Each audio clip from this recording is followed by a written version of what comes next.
Alright, how's it going, everyone? We still have a lot of ground to cover as far as channel ideas go. And we've also got some questions, which is what we're going to do today. Someone asked about prayer and mantra. So that's what we're going to get into.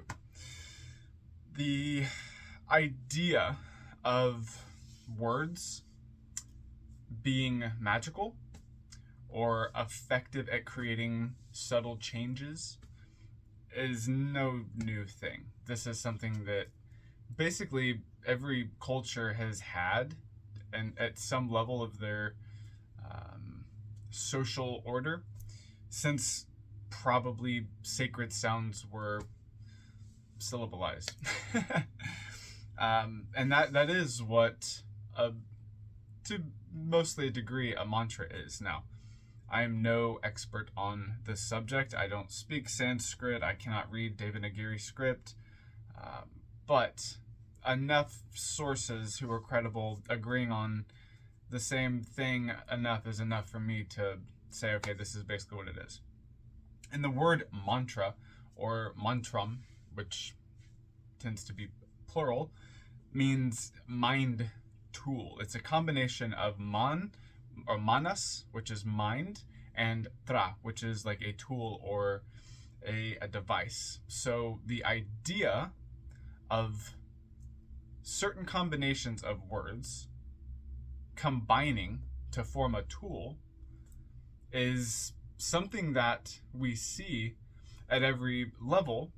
This is just at a psychological or vibrational sound level. That is typically what a tool is it's something that connects. It connects to other things to connect things together. So what we're talking about when we're talking about mantra or prayer or an incantation or a spell is something that links two other fields together or two other worlds together via vibrational measures. And even in the Christian Bible, I think it's John 1:1 says, "In the beginning was the Word, and the Word was with God, and the Word was God." And God spoke things into existence in that tradition. So the voice is very powerful. Another thing that people talk about that I find very interesting and fascinating is how the voice changes during puberty, especially, well, maybe not especially, but definitely for males. When a male begins or receives the capacity to create on another level, perhaps maybe not the final level, but one of the more final levels, certainly, their voice changes, and that signifies this sort of ability to create at another level. And I think that's a very cool thing. So I'm going to get these video ideas out of the way because they are distracting me. When it comes to prayer, incantation, mantra, spells, anything like this, there's typically two ways people go about it. And this is actually a decent segue into Twilight Tongue, or Twilight Tongues, so to speak. So typically there is a common language, like Greek or Phoenician or Hebrew or Arabic, whatever language that is common and typically that the spell originates in is what it is spoken in. Now, we have the second or possibly even second and third degrees of speaking a spell. One is magical languages like Theban and Enochian and any other sort of, maybe not made up, but mystical or magical language. This is something else that people do. And there's also the barbarous tongues and all of that. And one of the reasons for doing this is it gets your intellect out of the way. It gets your ego under the focus of something not day to day. And this is typically, for most people, where most magic occurs, is in the non day to day mind. It goes into the sub or unconscious. And by not saying, hey, I would like for this thing to happen in your native tongue,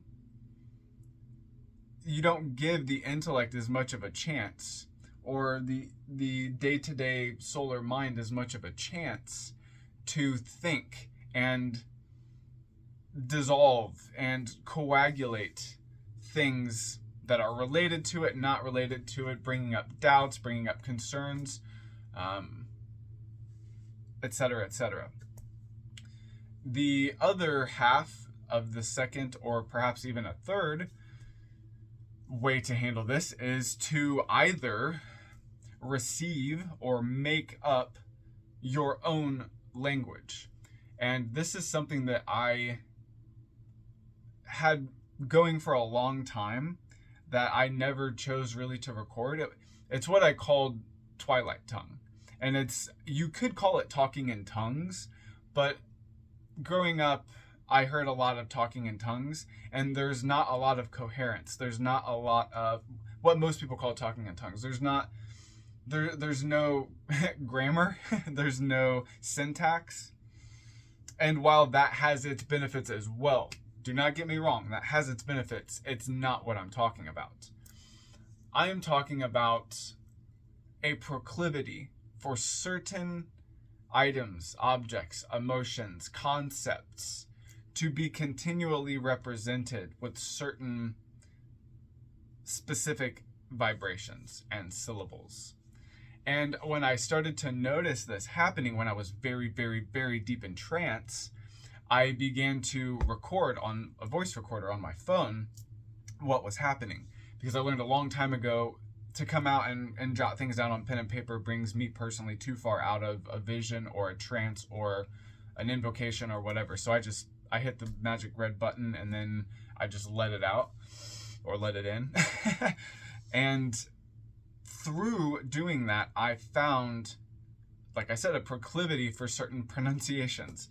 And I started to track these, and I came up with what I call my personal Twilight Tongue. And I think that potentially each person could have one of these if they wanted to, if they were to interact with their subconscious and unconscious layers often enough and intentionally enough. So, we don't necessarily have to get into the actual alphabet of my personal Twilight Tongue. That might be for a second video. But the idea is that using something else or using something in a repetitive manner can really knock something into the back of the mind, or, however you think about it. It sends it where it needs to go. And that is typically one of the facets of mantra or mantram, is that it is repeated. And you find this in many, many, many cultures. Now, if you don't want to hear any mantra or mantram, this might be the end of the video for you.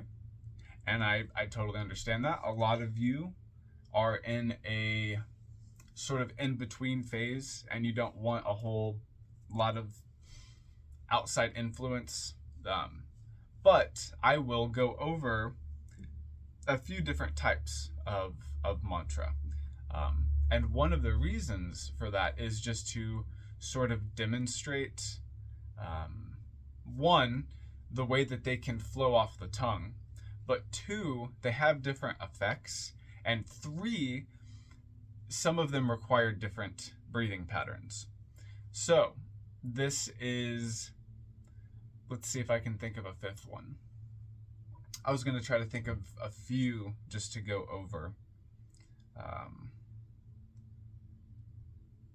So there's probably three that I'll just recite while actually doing the breath work that allows me to do those mantra. And these we'll get a little bit personal. It is what it is. These are 3 that I recite pretty regularly. So these are deities that I work with pretty regularly. But before we get into those, we'll just talk about a really easy one that isn't really harmful. I don't think it shouldn't be unless you're involved in some like kind of weird stuff, like self-harm type stuff, where you're not self-harming to help, you're just self-harming to harm. You might not want to listen to this mantra, but the most common mantra that most people know or hear or say is the Om Mani Padme Hum mantra. And that roughly means something like God is the jewel in the center of my lotus, with connotations of the heart. And this is typically recited. And the 2 most common ways that I see it being recited are very quickly and very slowly. So there's the Om Mani Padme Hum, Om Mani Padme Hum, Om Mani Padme Hum, that sort of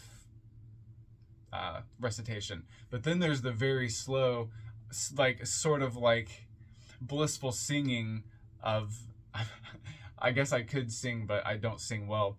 But it's more of like a Om Mani Padme Hum type of thing like that. And yeah, there's a million ways to sing it, whatever. It's okay, we have fun here. Now, there are more intense mantra. One of which is the Mahakala mantra. And it can be very serene, but for some it can make them feel very heavy. And I'll start with this one because it is the shortest one, and it is one that has the most quick breathing.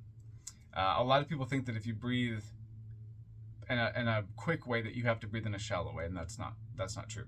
So this is the Mahakala mantra that I personally recite. And there are mudras that go with it. Just briefly, a mudra is essentially, it's like a jutsu or a hand lock, a gesture of sorts. The Guyana mudra is, I believe that's what it's called, is typically one of the most common seen. But there are mudras that accompany these. I'm not going to share those. If you don't want to hear the mantras, don't listen to them. So, a very easy, brief one for Mahakala is just this. Om Shri Mahakala Hum Hum Pat. Om Shri Mahakala Hum Hum Pat. Om Shri Mahakala Hum Hum Pat. Om Shri Mahakala Hum Hum Pat. Just like that. And if you want to look into the mantra meanings, I'm not going to get into them because some of these get pretty long. I shared the first one because it's short and almost everybody knows it and it's an easy one. If you want to look into these definitions, you can. But the idea is you want to do it typically each phrase with the amount of breath that you are receiving. It sounds obvious, but for some people, they will take one huge breath and then they'll say the whole thing and then they'll take a whole breath in. This is one way to do it, but I've noticed a better effect when it's more of a chakra, a wheel type of formation. Now, the next one is controversial for multiple reasons, but it's the Vajrayogini mantra.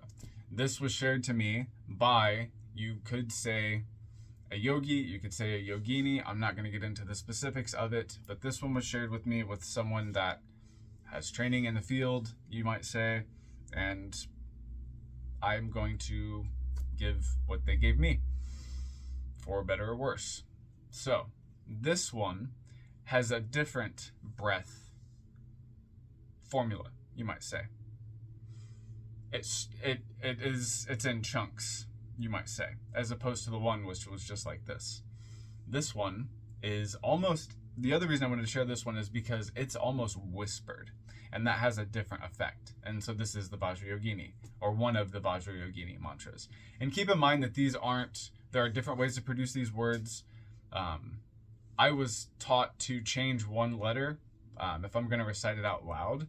So you will hear me changing one letter and then you'll hear me not changing it. So again, if you don't want to hear this, in the video or fast forward.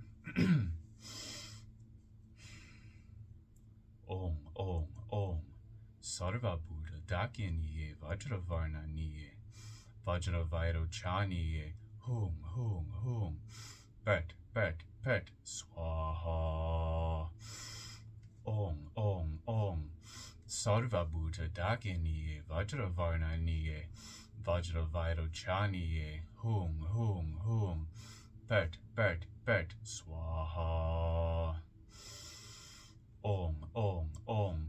Sarva Buddha Dakiniye Vajravarna Niye Vajravairo Chaniye Hum, Hum, Hum. Bet, Bet, Bet. Swaha. Om, Om, Om. Sarva Buddha Dakiniye Vajravarna Niye Vajravairo Chaniye Hum, Hum, Hum. Bet, Bet, Bet. Swaha. Om, Om, Om. Sarva Buddha Dakiniye Vajravarna Niye Vajravairo Chaniye Hum, Hum, Hum. Bet, Bet, Bet. Swaha. Om, Om, Om. Sarva Buddha Dakiniye Vajravarna Niye Vajravairo Chaniye Hum, Hum, Hum. Bet, Bet, Bet. Swaha. Om, Om, Om.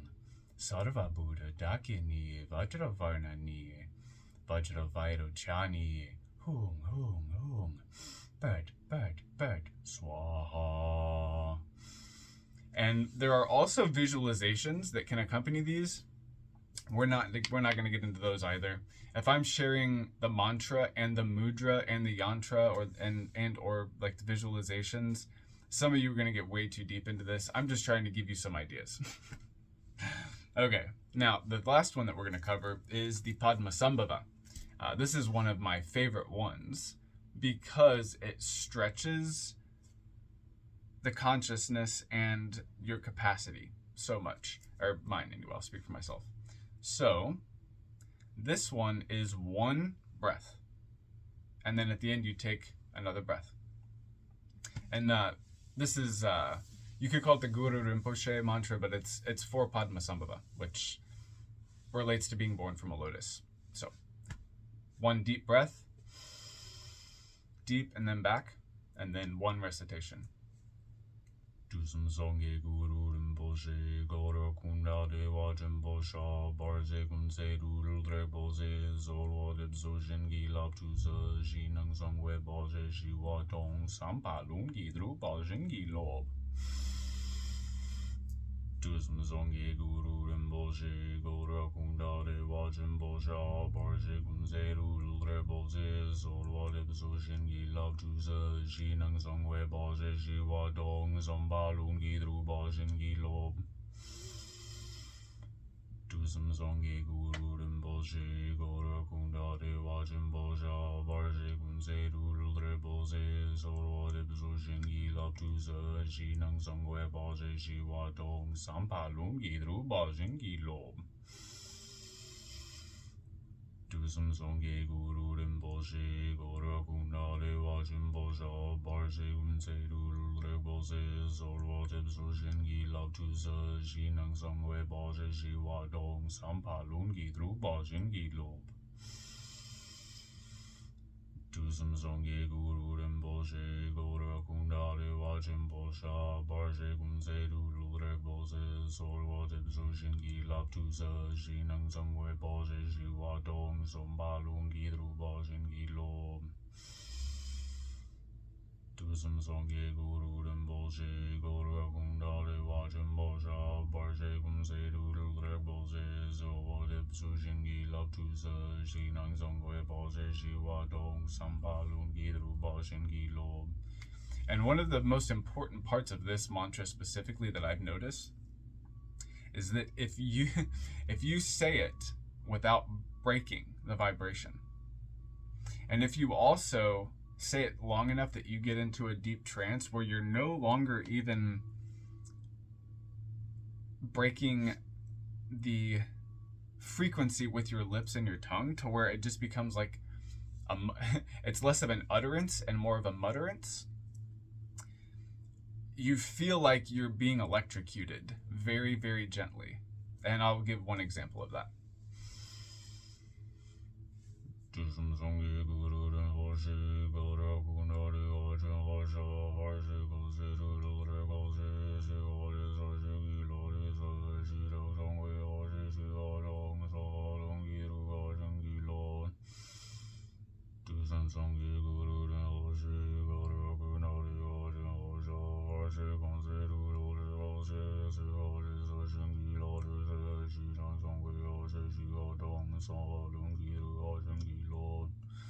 It has this weird effect that you're just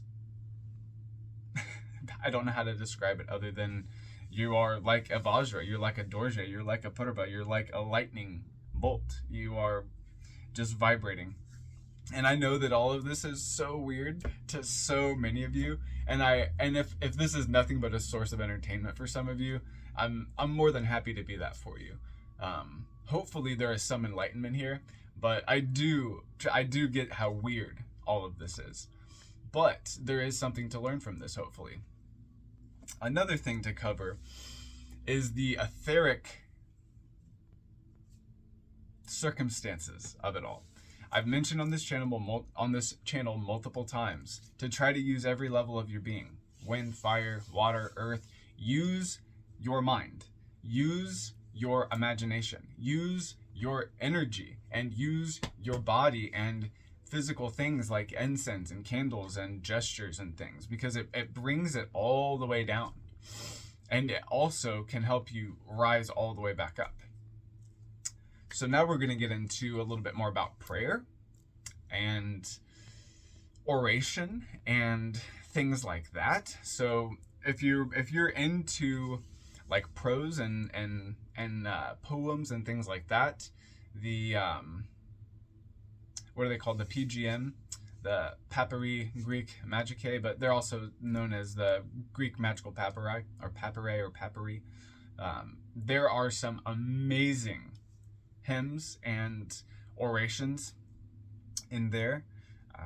If you are into like more trancey things like that, you might get more into like traditional folk and like Celtic and Irish, maybe like Gaelic and Scottish and Norse. They have a really nice rhythm to them.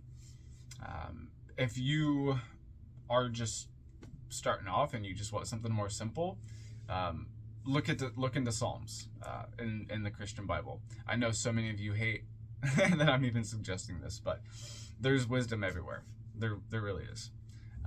The Psalms are really lengthy, and I don't want to say they're redundant, but that's part of their power, is where the redundancy is, because you're not only driving similar points home more and more deeply, you're putting yourself, the intellect it doesn't like to focus on things that are repetitive. So you're sort of getting the intellect out of the way for that as well. Yeah, as it's been said before, inflame thyself in prayer. This doesn't have to be prayer to God. This can be prayer to any force. This can be a prayer to your innermost or your higher self, or your holy guardian angel, or your daemon, your Socratic daemon. Not that these are all the same thing necessarily, but people refer to them similarly. You can inflame yourself to prayer to your shadow. There's a band called Akalys, Aklys, one of my favorite black metal bands, one of my favorite metal projects. They're all of the lead singer, the front man, I hate those terms, but the person who typically takes the reins of the project, his name is Kyle Spanswick, and all of his projects are damn near gold. Like, they are adept level craftsmanship. I don't want to say that he's a master, but he is definitely adept at what he does when it comes to translating his underworld experiences into poetry and music. There's a song called Ephialtes. that is a wonderful invocation or evocation to the shadow. I could almost recite it, I think, but for those of you who are interested, look it up. Just to give you an idea, it begins with the phrase "sorictus nox," which you can break that down. And then he says "accessum recessum." Okay? Then he begins with a invocation calling Sorictus Nox the Lanternarius of Midnight. It goes on in this way, in a very Orphic manner. I do believe he was pretty heavily into Orphic traditions, even if they were underworld Orphic traditions. But anyway, I digress. There are many ways to get into the idea of mantra and prayer and things like this. These days, there's a lot of good metal that has ideas of gods and things like that you could very, very easily invoke. Is there anything else? If you want to get into like understanding more invocation and stuff like that for prayer, Dante and Milton, classic examples of people that performed invocations and had results. Yeah, I think that just about covers it. Prayer, mantra, spells. Don't be afraid to write your own spells. Don't be afraid to write your own mantra. One of my favorite mantra, I was having trouble waking up, and not waking up, but getting out of bed when I would wake up, because I spent several months in the hospital and on very heavily sedated on painkillers. So my biology, my psychophysiology became trained that when I would wake up, I would just lay there. Like, basically, I would take a few walks a day, like around my wing. So when I got home, I would have trouble getting out of bed. So a mantra that I created was, when I wake up, I get up. I get up when I wake up. When I wake up, I get up. I get up when I wake up. And I would repeat this as I was falling asleep. For those of you with sleep apnea or trouble sleeping, a good one might be, I breathe when I'm asleep. When I'm asleep, I breathe. I breathe when I'm asleep. When I'm asleep, I breathe. Simple things like this. Another really cool mantra that people wouldn't think of as a mantra or a spell even is for some reason I'm doubting myself, but I'm pretty sure it's the intelligence of Levinah, or the moon, in Hebrew, has an amazing name that I've used for lucid dreaming and astral projection for long enough now that I feel comfortable sharing it. But the intelligence, if you don't want to hear this, then like, video's over, see you later. The intelligence in some sects or traditions is, and I know some of you are going to be like, yeah, I know, and then it changes a little bit. Yeah, I know, that's why I said some traditions. Okay, this one is Malka Be, Tarshishim, Ve'ad Be, Ruachoth, Shechalim.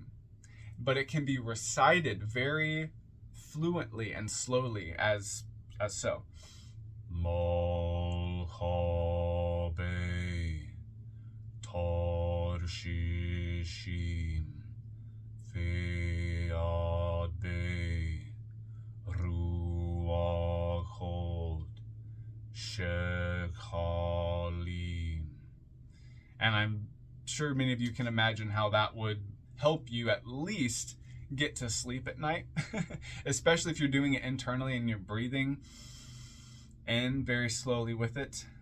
But yeah, I think this video has gone on long enough as a rant. So have a good rest of the day, a good rest of the week. Thank you for the question. And yeah, be well. Thanks for stopping by. If you have any questions, comments, or concerns, please leave them below. And again, thank you very much. Take care.